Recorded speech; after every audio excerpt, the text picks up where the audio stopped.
A Tale of Two Cities by Charles Dickens. Chapter 3. The Night Shadows. A wonderful fact to reflect upon, that every human creature is constituted to be that profound secret and mystery to every other. A solemn consideration, when I enter a great city by night, that every one of those darkly clustered houses encloses its own secret, that every room in every one of them encloses its own secret, that every beating heart in the hundreds of thousands of breasts there is, in some of its imaginings, a secret to the heart nearest it. Something of the awfulness, even of death itself, is referable to this. No more can I turn the leaves of this dear book that I loved and vainly hope in time to read it all. No more can I look into the depths of the unfathomable water, wherein, as momentary lights glanced into it, I have had glimpses of buried treasure and other things submerged. It was appointed that the book should shut with a spring for ever and for ever, when I had read but a page. It was appointed that the water should be locked in an eternal frost, when the light was playing on its surface, and I stood in ignorance on the shore. My friend is dead, my neighbor is dead, my love, the darling of my soul, is dead. It is the inexorable consolation and perpetuation of the secret that was always in that individuality. Burial places of this city through which I pass, is there a sleeper more inscrutable than its busy inhabitants are, in their inmost personality to me, or than I to them? As to this, his natural and not to be alienated inheritance, the messenger on horseback had exactly the same possessions as the king, the first minister of state, or the richest merchant in London.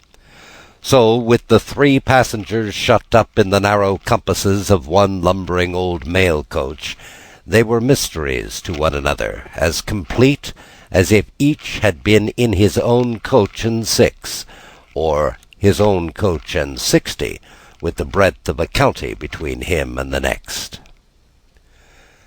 The messenger rode back at an easy trot, stopping pretty often at ale-houses by the way to drink, but evincing a tendency to keep his own counsel, and to keep his hat cocked over his eyes. He had eyes that assorted very well with that decoration, being of a surface black, with no depth in the colour or form, and much too near together, as if they were afraid of being found out in something, singly if they were kept too far apart. They had a sinister expression under an old cocked hat like a 3-cornered spittoon, and over a great muffler for the chin and throat, which descended nearly to the wearer's knees. When he stopped for a drink, he moved this muffler with his left hand, only while he poured his liquor in with his right. As soon as that was done, he muffled again. "No, Jerry, no," said the messenger, harping on one theme as he rode. "It wouldn't do for you, Jerry. Jerry, you're an honest tradesman. It wouldn't suit your line of business. Recalled, bust me if I don't think he'd been a-drinking." His message perplexed his mind to that degree that he was fain, several times, to take off his hat and scratch his head. Except on the crown, which was raggedly bald, he had stiff black hair standing jaggedly all over it, and growing downhill almost to his broad, blunt nose. It was so like Smith's work, so much like the top of a strongly spiked wall than a head of hair, that the best of players at leap-frog might have declined him as the most dangerous man in the world to go over.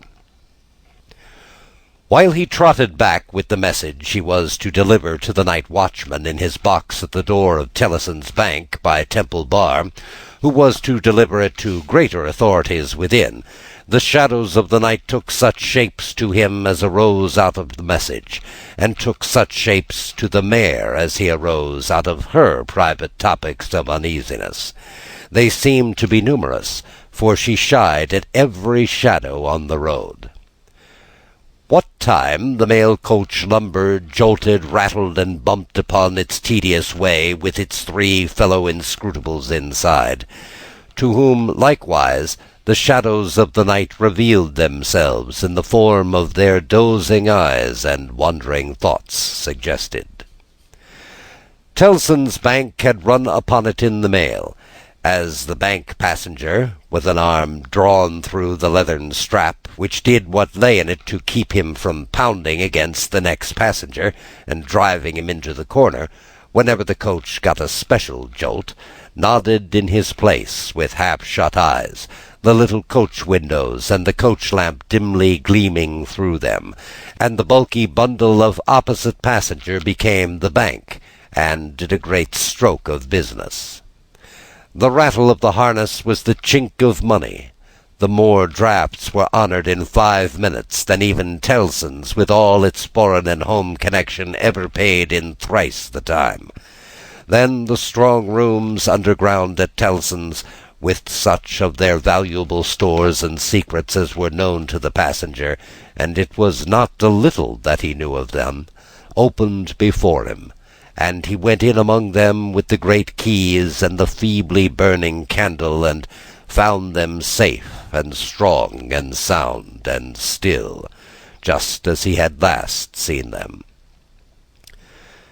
But though the bank was almost always with him, and though the coach, in a confused way like the presence of pain under an opiate, was always with him, there was another current of thought that never ceased to run all through the night. He was on his way to dig someone out of a grave. Now, with much of the multitude of faces that showed themselves before him was the true face of the buried person. The shadows of the night did not indicate, but they were all the faces of a man of 45 by years, and they differed principally in the passions they expressed, and in the ghastliness of their worn and wasted state.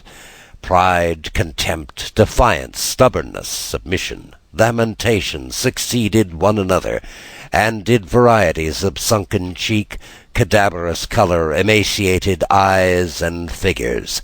But the face was in the main one face, and every head was prematurely white. 100 times the dozing passenger inquired of this spectre, "Buried how long?" The answer was always the same, "Almost 18 years." "You had abandoned all hope of being dug out?" "Long ago."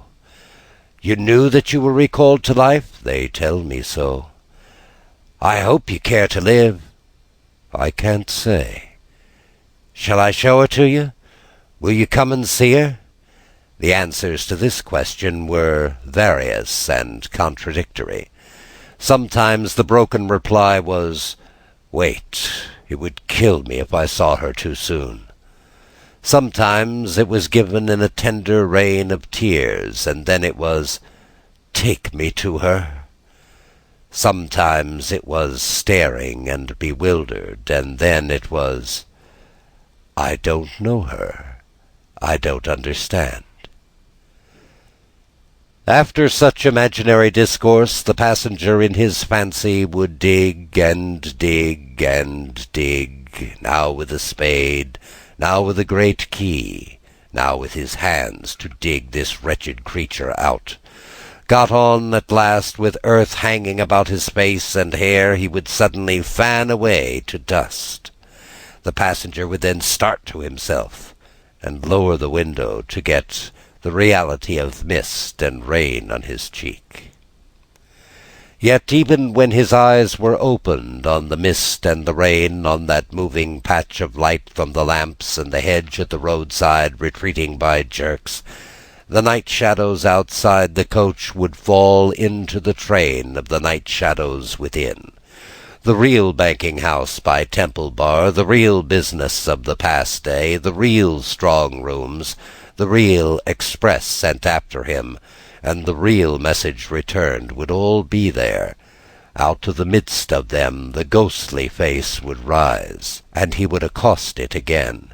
Buried how long? Almost 18 years. I hope you care to live. I cannot say.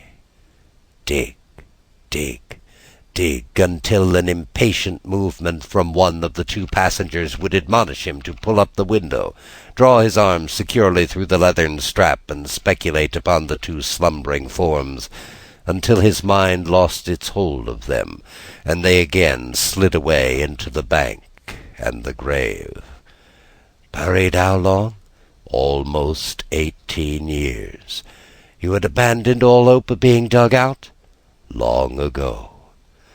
The words were still in his hearing as just spoken, distinctly in his hearing as ever spoken words had been in his life, when the weary passenger started to the consciousness of daylight, and found that the shadows of night were gone. He lowered the window, and looked out at the rising sun. There was a ridge of ploughed land, with a plough upon it, where it had been left last night when the horses were unyoked. Beyond, a quiet coppice wood, in which many leaves of burning red and golden yellow still remained upon the trees. Though the earth was cold and wet, the sky was clear, and the sun rose bright, placid, and beautiful. 18 years, said the passenger, looking at the sun. Gracious Creator of day, to be buried alive for 18 years. Thus ends Chapter 3, The Night Shadows.